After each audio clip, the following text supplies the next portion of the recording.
행복입니다 라는 제목으로 같이 말씀 나누겠습니다. 언급하고 싶지 않은 통계들이 있습니다. 자살률, 행복지수에 대한 통계들이지요. 특히 우리나라 행복에 대한 통계가 그렇습니다. UN 공식 행복지수가 OECD 34개 중에 32위로 최하위권입니다. 노인 행복지수, 아동 청소년 행복지수, 청년 행복지수 역시 최하위권입니다.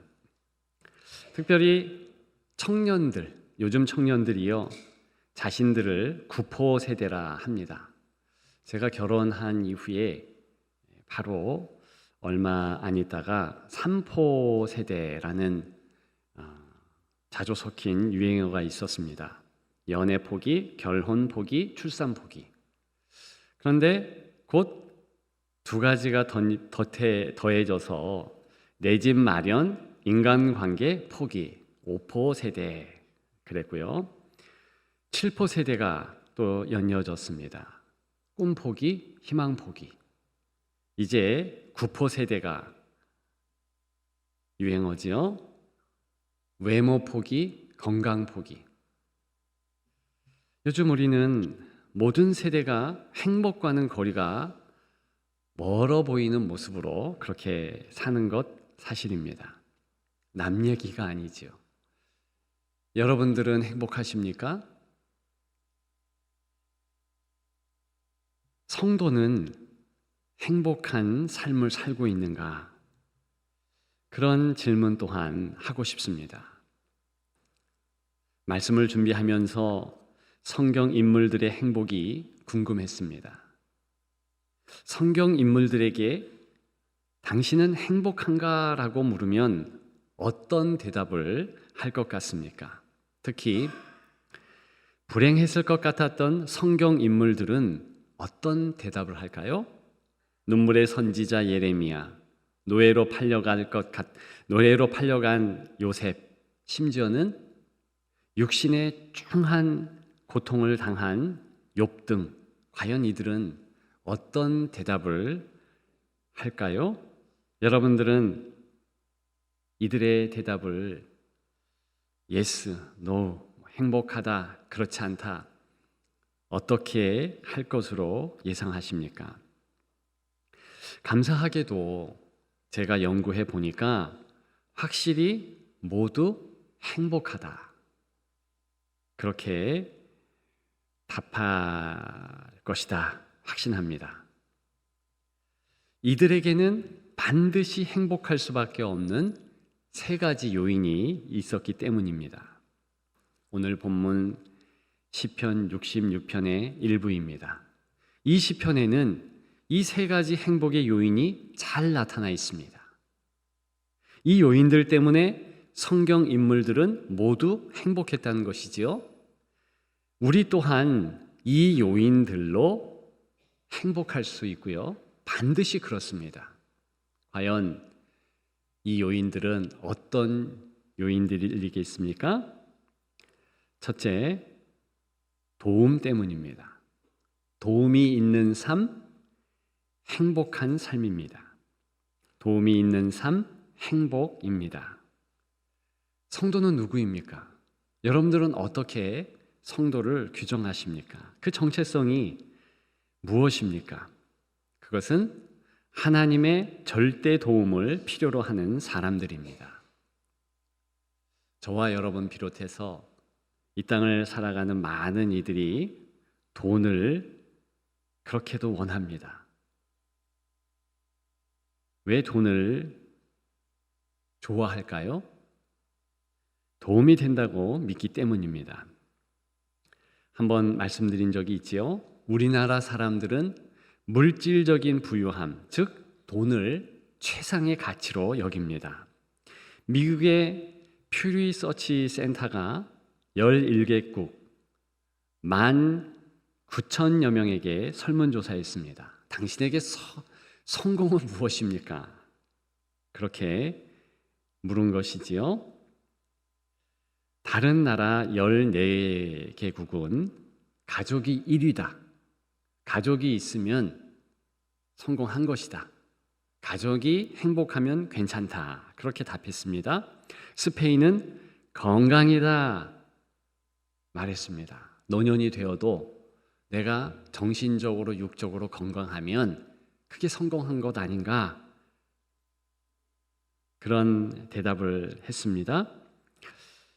대만, 중국의 위협을 받고 있지요. 그래서 그랬을까요? 사회 안정이 이제 성공이다. 그렇게 대답을 했습니다. 우리는 압도적으로 물질적 부유함, 즉 돈 많이 버는 것이 성공이라고 답했습니다. 좀 씁쓸하지만 사실입니다. 그런데 저와 여러분들이 돈이 꼭 도움이 되는 것은 아니다라고 말해야 될 듯합니다. 잘 생각해 보십시오. 오히려 돈 때문에 가족 의가 상하고 돈 때문에 낭패 보기도 합니다. 돈이 많다고 해서 중환자실에 안 들어갔던 것도 아니고, 돈이 있다고 해서 자신의 수명을 그렇게 원하는 대로 늘리는 것도 아니고 치매가 없게 한다는 등 그런 것이 아닙니다. 생명을 살 수 있게 할 수 있는 것도 아닙니다. 조금 편리하게는 하지요.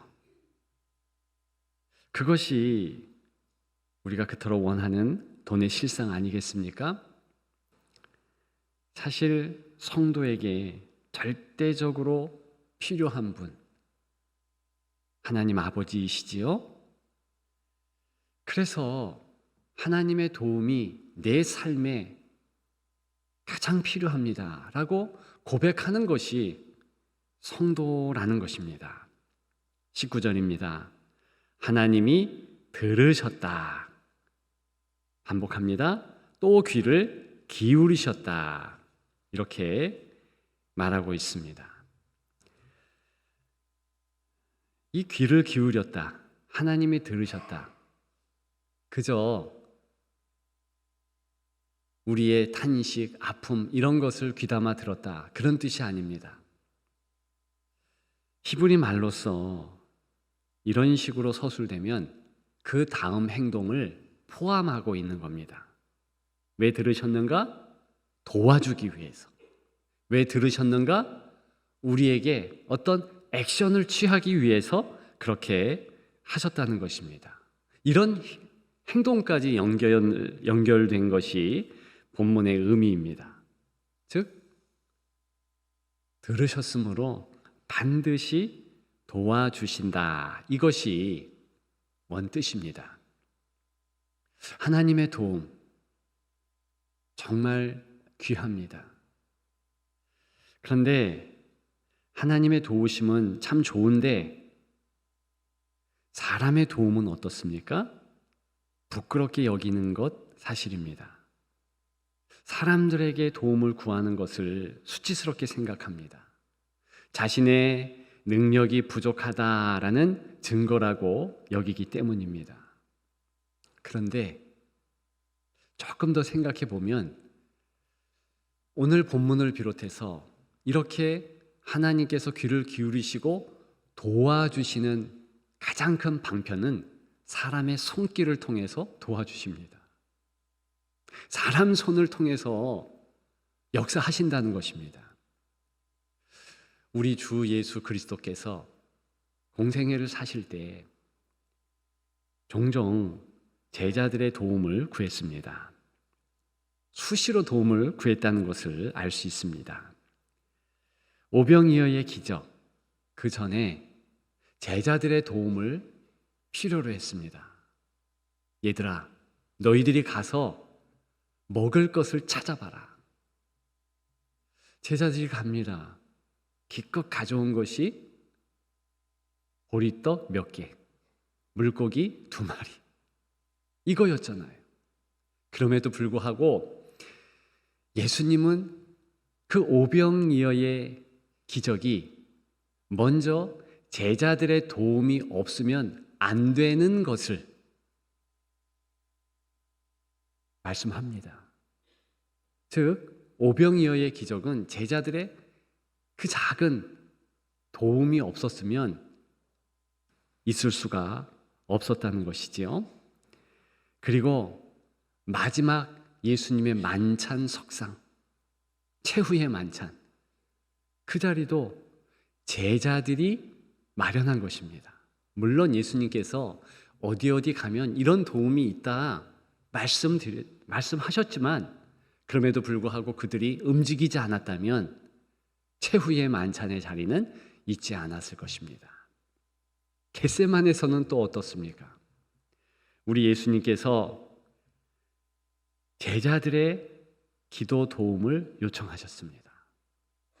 잘 알다시피 제자들은요, 기도 한두 마디 했을까요?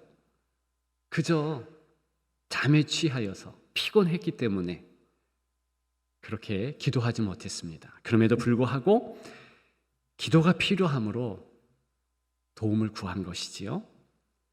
어제 중보기도 세미나가 있었습니다.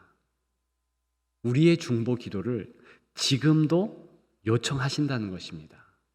여러분, 왜 그렇게 주께서는 우리의 기도, 우리의 도움을 요청하십니까? 사실 이 도움에는 큰 의미가 있기 때문입니다. 행복이 무엇입니까? 만족, 사랑, 기쁨을 느끼는 마음 상태입니다. 그렇다면 하나님께서 나를 도와주신다.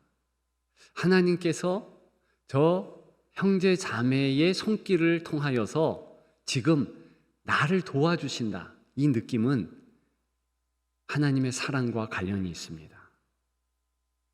우리 스스로의 만족감에 관련이 있다는 것입니다. 허심탄회하게 내게 도움이 정말 필요해. 그런 마음으로 기꺼이 남의 도움을 구할 수 있고 그 도움이 하나님의 도움이라는 것을 깨닫는다면 그러면 우리 삶에 참으로 행복은 가까이 있는 것을 느낄 것입니다. 어느 정도의 의존성은 반드시 필요합니다. 그래서 도와주고 도움을 받는 그런 은혜가 우리 가운데 있어야만 하는 것입니다. 도움을 달라는 말에 응답해주는 따스한 시선이 우리에게 있을 때 그 시선이 먼저는 우리 하나님 아버지이시고 하나님 아버지께서 응답하시는 사람들의 시선이라면 얼마나 우리는 행복감을 느낄 수 있겠습니까? 기억하는 여러분들 되시기를 주님의 이름으로 축복합니다. 둘째는 감탄 때문입니다. 감탄이 있는 삶, 행복입니다. 하나님을 향한 감탄이 찬양 아니겠습니까? 20절에 보면 하나님을 찬송하리로다 그랬습니다. 사실 66장 이 66편 전체를 보면 하나님을 찬양한다 이런 어구가 계속 나옴을 알 수 있습니다. 근데 원문의 뜻은요, 복되신 하나님이시다라는 감탄입니다. 사실 우리가 알고 있는 성경의 익숙한 어구들은 또 단어들은 다 10중 8구는요 감탄사입니다. 할렐루야 대표적인 하나님을 향한 감탄이죠. 아멘 감탄입니다. 에베네셀, 저는 이 에베네셀 도움의 돌, 여기까지 하나님이 도와주셨다 최고로 사랑합니다만 가만히 오늘 아침에도 생각해 보니까 하나님이 부족한 종 나를 붙잡으셔서 말씀을 준비케 하시고 어제 잠을 자게 하시고 또 그제 성령 충만한 은혜를 받게 하셨고 계속 한 주간에 하나님의 은혜가 빼곡히 가득하도록 인도해 주셨구나. 그것을 깨닫게 하셨습니다. 감탄으로 가득한 것이 저와 여러분들의 하나님 앞에서의 삶입니다. 감탄, 탄식, 한 글자 차이지요? 그런데 하나님께 감탄하기 이전에 보통 사람은 탄식이 먼저입니다. 제가 어릴 때 많이 불렀던 복음성가 중에 이런 복음성이 있어요. 지금도 많이 부릅니다. 사람을 보며 세상을 볼 때 만족함이 없었네. 나의 하나님 그분을 볼 때 나는 만족하였네. 사람과 세상을 볼 때 만족감이 없다. 탄식이 있다. 그 고백이지요. 자기 자신을 생각할 때도 무능함, 그리고 여러 환경에 좌절하는 것을 볼 때 탄식뿐이지요.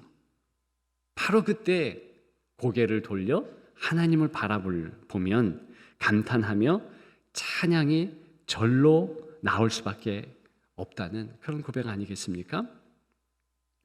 우리 충청도의 첫 교회는 청주의 신대교회입니다. 그 교회를 누가 이제 개척했습니까? 1901년 민노아 선교사이십니다. 이분을 잘 아시죠? 이분이요, 우리 중부 지역에 와서 처음 그분의 고백을 따르면 참 어려움 때문에 탄식을 많이 했대요. 전도 여행을 하면서 많이 울 수밖에 없었습니다. 아무것도 의지할 것이 없으며 천한자임을 철저히 깨달았다는 것이지요. 그리고 이렇게 도왔던, 전도를 했던, 복음을 증거했던 조선 백성들을 보니까 그들 역시도 아무것도 없고 스스로 천한자라 자포자기하고 우는 사자와 같이 덤벼드는 사탄의 올무에 탄식하고 있더라는 것이지요. 그만큼 복음 증거는 어려웠습니다. 그러다가 힘 주시는 예수 그리스도를 더욱 체감하게 된 거예요. 아, 하나님께서 나를 도와주시는구나. 예수 그리스도께서 새 힘을 주시는구나. 그러면서 한 날 한 날 본인을 붙잡고 이렇게 일으켜 주시는 그 하나님의 무한한 손길을 느끼게 되었습니다. 그래서 감탄하게 되었다지요. 예수님은 나의 위로다. 예수님은 나의 풍성이시다. 나를 높여주시고 사탄의 올무에서 풀어주신다. 그래서 주님은 나의 기쁨일 수밖에 없다. 그렇게 탄식과 감탄이 찬양이 되어 그렇게 고백한 것이 우리가 잘 알고 있는 찬송가 96장입니다. 예수님은 누구신가? 우는 자의 위로와 없는 자의 풍성이며 천한 자의 높음. 우리 같이 한번 불러볼까요? 예수님은 누구신가? 우는 자의 위로와 없는 자의 풍성이며 천한 자의 높음과 잡힌 자의 노임 되고 우리 기쁨 되시네. 아멘. 찬양이 있을 때 넉넉히 이길 수 있습니다.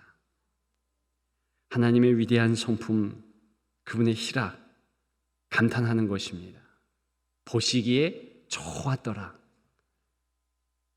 피조물을 만드시면서 특별히 저와 여러분들 인생을 빚으시면서 보시기에 좋았더라 감탄하셨다는 것입니다. 이 감탄은요, 보니까 멋있네 이 뜻이 아니에요. 내가 너를 좋게 보고 좋게 듣는다. 너를 사랑한다. 이런 작정이라는 것입니다. 저와 여러분들을 향하여서 그 하나님께서 그렇게 붙잡아 주시고 오늘도 인도해 주십니다. 그 하나님을 기억하면서 찬양하고 하나님이 만드신 피조물, 특별히 주변 사람들에 대하여서도 넉넉한 마음으로 그렇게 칭찬해 주시고 또 안아주시는 여러분들 되시기를 주님의 이름으로 축복합니다. 마지막 세 번째, 공동체 때문입니다. 주변에 사람이 있는 삶, 행복입니다. 우리가 시편 66편 전체를 살펴보지 않고 그저 2절만 읽었습니다. 이 9절에는 내 기쁨, 나의 찬송의 제목, 그런 내용들이 잘 나옵니다. 그런데 첫 절부터 쭉 보게 되면 이 찬송의 기초가 나오는데 그것이 공동체라는 것을 알 수 있습니다. 함께 어울리고 함께 찬양하는 것, 그게 얼마나 기쁜가. 그래서 1절 우리 즐거움이라고 표현하고 있습니다. 즉 이렇게 같이 모여서 하나님께 예배드리고 같이 찬양하고 같이 기도할 수 있다는 것이 풍성하다는 그런 방증이지요. 성도는 누구입니까? 함께 예수 믿는 공동체에 소속되어서 함께 신앙생활하는 이들을 일컫습니다. 이것이 성도의 정체성이지요. 얼마 전 통계청의 자료를 보았습니다. 생활시간 조사에 따르면 1999년과 비교해서 코로나 시작 직전인 2019년에 30대에서 50대가 교제 활동에 들이는 시간은 각각 하루 평균 17분이 줄었다 했습니다. 그런데요, 30대에서 40대 남성이 다른 사람을 만나는 데 쓰는 시간은 하루 평균 25분에서 26분이래요. 17분 줄었어요. 이게 코로나 전에 우리 사회의 모습이었습니다. 즉 이런 여타의 모임들이 모여지지 않는다는 것이지요. 교회 공동체는 또한 어떻습니까? 공동체도 코로나 이전에도 잘 모이지 않는 것 사실이었습니다. 코로나 이후에 어떻습니까? 우리 사회의 많은 모임들이 다 폐쇄되었어요. 교회의 모임들도 마찬가지였습니다. 다행히 우리 교회는 그래도 모이기에 힘쓰는 그런 교회임이 분명하지만 그럼에도 불구하고 더 모이기에 힘써야 할 이유가 됩니다. 요즘에 성도 간의 신뢰가 무너졌다 합니다. 왜 그럴까요? 같이 모임이 없으니까. 같이 예배하고 같이 찬양하고 기도하는 것이 훨씬 더 전보다 적어지니 오해할 수밖에 없죠. 요즘에 자녀들이요, 부모들을 오해한다 하지요. 그 이유가 대화가 없대네요. 자녀들과 부모 간의 대화도 카톡으로 대신한대네요. 같이 모이고 대화하고 같이 함께하는 것, 이것 자체가 귀한 하나님의 은혜라는 것이지요. 다윗을 생각해 보십시오. 생명의 위협 때문에 아둘람 굴이라는 곳에 도망했을 때 하나님이 어떻게 다윗을 도와주었습니까? 400명이 함께하는 공동체를 구성해서 하나님이 힘내게 하셨습니다. 그 어려울 때에 지은 시편이 시편 57편입니다. 그 8절에 보면 이 다윗이요, 내가 새벽을 깨우리로다, 그런 각오를 피력하고요, 실제 새벽을 깨워서 기도했다는 것을 알 수 있습니다. 그런데 혼자 일어나서 기도했을까요? 아니요. 일어나 보니 이미 그 신앙 좋은 나단 선지자가 먼저 기도하고 있었고요. 일어나 보니 많은 이들이 다윗을 위하여서 그 공동체를 위해서 기도하고 있었습니다. 그것이 사무엘상 22장에 잘 나타나고 있습니다. 우리도 그런 경험들을 하지요. 새벽에 몇 명은 안 나왔을 것이다 라는 예상을 가지고 새벽 기도에 나오는 것이지요. 그런데 이미 많은 성도들이 기도하기 위해서 나온 거예요. 그리고 그들이 참으로 공동체를 위해서, 그 공동체에는 나도 소속된 거 아닙니까? 마음을 다해서 기도하는 그 모습을 보면서 같이 뜨거워지는 거예요. 같이 은혜를 받는 것입니다. 사실 성령께서 운행하시는 것은 바로 그와 같은 모임입니다.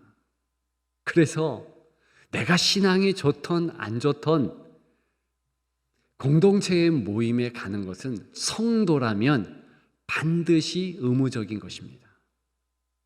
우리가 간증을 많이 듣지요.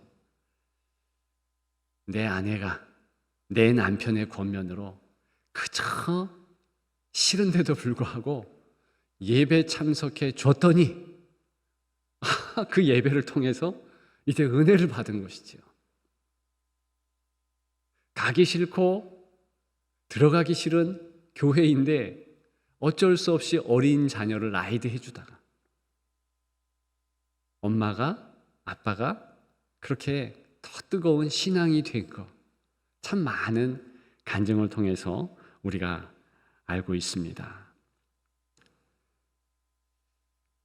이렇게 참여하는 것, 이렇게 자기가 내가 참여하는 공동체에 의미를 두는 것, 그 자체가 행복의 기초라고 합니다. 요즘에 많은 행복학자들이 이구동성으로 이야기하는 부분이 그 부분이에요. 참여하고 의미를 부여하면, 그러면 즐거움을 따르는 그 쾌락 원하는 자보다 더 행복해진다. 그렇다고 즐거움을 따르지 말자 이런 건 아닙니다만, 즐거움과 그리고 의미 부여, 참여 이런 것들이 같이 가면서 우리는 지금 행복해질 수 있는 것입니다. 이제 말씀을 마치려고 합니다. 행복은 눈물이라는 정결한 샘가에 피어나는 한떨기 수선화입니다. 제가 말씀드린 세 가지 요인, 거기에 보면 눈물 자국이 가득하다는 것입니다. 먼저는 하나님의 눈물이, 우리를 향하여 안타까운 마음, 우리의 영적 성숙 때문에 때로는 고난을 허락하시지만, 그리고 아픔 또한 우리에게 부여하시지만 먼저 아버지 하나님이 아파하시는 겁니다. 그런 모습을 예수 그리스도의 눈물을 통해서 우리가 알 수 있습니다. 하나님께서 먼저 우리 앞에서 눈물 흘리셨다는 것입니다. 그래서 우리는 그 눈물을 생각하면서 우리가 눈물 지을 수 있는 거예요. 하나님이 나를 사랑하신다. 하나님이 나를 붙잡아 주신다. 그러면서 하나님께 찬양하며 영광을 돌리며 눈물에 감사와 찬양을 올려드릴 수 있는 것이죠. 그리고 공동체를 통하여서 허락된 우리 공동체의 기도 제목, 제가 앞전 예배 시간에 병상에 남편이 있어서 안타까워하는 그러한 집사님을 위하여 기도했습니다. 마음이 너무 아픈 거예요. 힘든 거예요. 목사님, 이제 3주밖에는 중환자실에서 감당할 수 없대요. 어찌하면 좋습니까? 그렇게 울고 기도하는 그 모습을 보면서 저도 그리고 같이 기도하는 모든 이들이 울지 않을 수 없었습니다. 그런데 우리 하나님께서는 그 같이 흐르는 눈물을 귀하게 여기시는 거예요. 저와 여러분들이 눈물로 자녀를 위하여 기도할 때, 다른 이들을 향하여서 눈물의 중보를 할 때, 그때 더욱더 하나님의 은혜가 피어나는 것이고, 우리는 그런 과정 가운데서 행복을 느끼는 것입니다. 행복은 미래나 과거에 있는 것이 절대로 아닙니다. 바로 지금 여기에 있습니다. 우리가 예배하면서 하나님을 향하여 마음을 드리고 하나님의 마음을 우리가 알아갈 때 우리는 더욱 행복한 성도가 되는 것입니다. 이 사실을 기억하시면서 하나님의 은혜가 내 삶 가운데 가득하다, 하나님의 붙잡아 주시고 인도해 주는 것이 나의 여생간에 계속 가득할 것이다 기억하시며 감사하며 행복한 그런 성도가 더욱 되시기를 주님의 이름으로 축복합니다. 축복합니다.